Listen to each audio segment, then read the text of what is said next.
낭독 43일차. 어른이라면 아이를 어른으로 이끌어 주어야 한다. 교소와 선요한 상공경, 금세, 학불강, 남녀 종유 편교 타괴료, 도장 익흉한, 지위 미 상위 자제 지사. 아이가 먼저 마음을 차분하게 가다듬고 사물을 자세히 살피며 공손하고 경건한 태도를 가지도록 가르쳐야 한다. 오늘날 사람들은 학문을 배우지 않아 남녀 할 것 없이 어릴 적부터 교만하고 게을러졌으며 자라서는 더욱 흉포해지고 사나워졌다. 이는 어렸을 때 해야 할 일을 배운 적이 없기 때문이다. 장자전서. 장자로 알려진 장횡거가 쓴 글의 일부다. 장자는 북송의 유학자로 정호, 정의, 주돈이와 함께 성리학의 체계를 세운 학자다. 이 글에서는 사람들이 성인이 되어서 타락하는 이유를 어린 시절 교육의 부재로 보았다. 그리고 그 해법으로 아이들에게 무엇을 가르쳐야 하는지를 말해준다. 원문에서 안상공경은 아이들이 배워야 할 4가지다. 먼저 안은 마음을 안정되게 하는 것이다. 아이들은 마음이 불안정해 조급하게 행동한다. 물론 아이들의 마음 공부란 어른이 하는 것과 같은 마음의 다스림이 아니다. 단지 조급한 마음을 다스리고 차분하게 배움에 임하고 때와 장소에 맞지 않는 행동을 하지 않도록 안정시키는 훈련을 하는 것이다.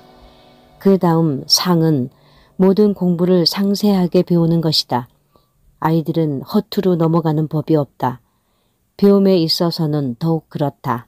똑똑한 아이들은 미루어 짐작해서 넘어가 버린다. 미련한 아이들은 집중력이 없어서 상세히 배우지 못한다. 그래서 모든 교육은 구체적이고 상세한 배움을 얻을 때까지 그만두지 않는 배움의 습관을 아이들에게 키워주는 것을 중시한다. 공경, 공손하고 경건한 태도는 스스로 삼가고 다른 사람과의 관계에서 배려하고 예의를 지키는 것이다. 즉, 자신을 바로 세우는 충과 다른 사람을 배려하는 서의 덕목이다. 충과 서는 공자 철학의 핵심인 인을 실천하는 것으로 극기복례와 같은 뜻이다. 장자는 아이들이 어려서부터 부모와 자신을 이미 구별된 존재로 생각하기 때문에 부모에게 복종하는 것을 좋아하지 않는다고 했다. 부모와 스스로를 구별한다는 것은 아이들이 성장하면서 자의식이 강해지는 과정을 가리킨다. 고집을 부리고 부모의 가르침을 따르지 않게 되는 것인데 이로 인한 폐해는 나이가 들수록 점차 더 심각해진다. 만약 이러한 가르침이 없이 지식을 채우는 배움에만 치중하면 진정한 배움의 목적을 잃어버리게 된다. 지식만 채워진 병든 지식인이 되는 것이다. 높은 자리에 오르면 교만해지고 주변 사람들을 배려하지 못하고 난폭한 행동을 일삼게 된다. 결국 그 어떤 자리에 올라도 심지어 재상이 되어도 올바른 도리를 하지 못한다. 예문에 이어서 장자는 이렇게 말한다. 자제가 되어서는 청소하는 일과 어른을 응대하는 일을 평안히 여기지 못하고 친구를 접할 때 겸손하게 자기를 낮추지 못하고 재상이 되어서는 천하의 어진이에게 겸손하지 못하게 된다. 심하면 사사로운 뜻에 따라 참다운 의리를 모두 버리게 된다. 이는 다만 병의 뿌리가 제거되지 못해 거처하는 바와 접하는 바에 따라 자라났기 때문이다. 집성에서 엽씨는 이러한 현상이 모두 부모의 사랑에 지나쳐 가르침을 주지 않았기 때문이라고 보았다. 후세의 소학의 가르침이 이미 폐지되고 부모는 사랑이 지나쳐 교만하고 나태하도록 내버려 둔 채 금지하지 않으니 병의 뿌리가 이미 드러나고 자라나서 마침내 양심을 다 잃어버리게 된다. 이는 부모에게서 비롯된다. 배우는 자는 마땅히 그 병의 근원을 살펴 힘써 이겨 다스림을 가해야 하니 이렇게 하면 구습이 점차 사라지고 도심이 날로 자랄 것이다. 배울 때를 놓치면 평생 어른이 되지 못한다. 다산 또한 학문은 어린 시절의 교육이 근본이 된다고 생각했다. 귀양 시절에는 소학을 마지막 공부로 삼아 수신을 이루고자 했고 그 노력을 바탕으로 소학 지연을 썼다. 하지만 그에게 아이 공부는 단순한 관심의 차원이 아니었다. 다사는 진정한 학자답게 어린이 교육의 문제점을 직시하고 그 개선점을 찾으려 노력했다. 소학보전, 소학주간이 그 결실인데 특히 소학주간은 당시 어린이 교육이 오직 천자문에만 집중된 것을 보고 그 대안을 제시한 책이다. 다사는 우리나라 사람들은 주흥사가 지은 천자문을 구해 어린이 교육을 시키는데 이 책은 어린아이를 가르치기에 적합하지 않다라고 하며 그 이유를 제시했다. 문자는 비슷한 종류들끼리 모아서 가르쳐야 하는데 천자문은 그 배열이 맞지 않아서 아이들이 배우는데 어려움을 겪을 뿐만 아니라 효율을 얻을 수가 없다는 것이다.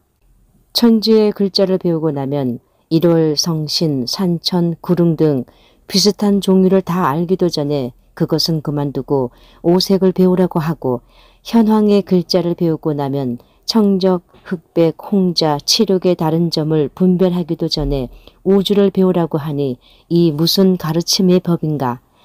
대체로 문자를 가르침은 맑을 청으로 흐를 탁을 깨우치고 가까울 근으로 멀 원을 깨우치며 가벼울 경으로 무거울 중을 깨우치고 얕을 천으로 깊을 심을 깨우쳐야 한다. 두 글자씩 들어서 대조해 밝히면 두 가지의 뜻을 함께 알게 되고 한 자씩 들어서 말하면 두 가지의 뜻을 함께 모르게 된다. 특출한 두뇌가 아니면 어떻게 깨달을 수 있겠는가. 다산의 교수법은 비슷한 것끼리 묶어서 배우는 연관학습법이라고 할 수 있다. 오늘날 학습법을 다산은 이미 200여 년 전에 꿰뚫어 봤던 것이다. 그리고 다산은 어린이 교육의 본질을 이렇게 말했다.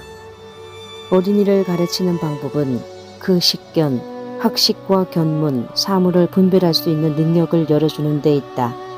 식견이 미치는 것은 비록 한 글자 한 구절이라도 모두가 물리를 깨닫게 하는 열쇠가 되지만 식견이 미치지 못하는 것은 비록 수많은 서적을 독파하더라도 읽지 않은 것과 같다.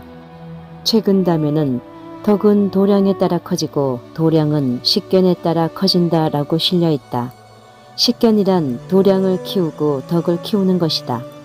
단순히 지식을 머릿속에 채우는 것을 공부라고 할 수는 없다.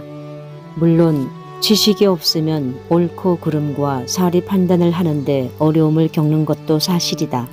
하지만 지식만 많다고 해서 반드시 올바른 사람이 되는 것이 아니다. 오히려 그 지식이 자신을 해치고 나아가 다른 사람에게까지 해를 끼칠 수 있게 된다. 다사는 말한다. 책을 읽는 것도 배움을 얻는 것도 모두 식견을 열어주는 것을 바탕으로 해야 한다. 식견이 없으면 그 어떤 배움도 허상에 불과하다. 특히 어린이 교육은 그것이 핵심이다. 도량이 넓은 어른은 바로 여기서부터 시작된다.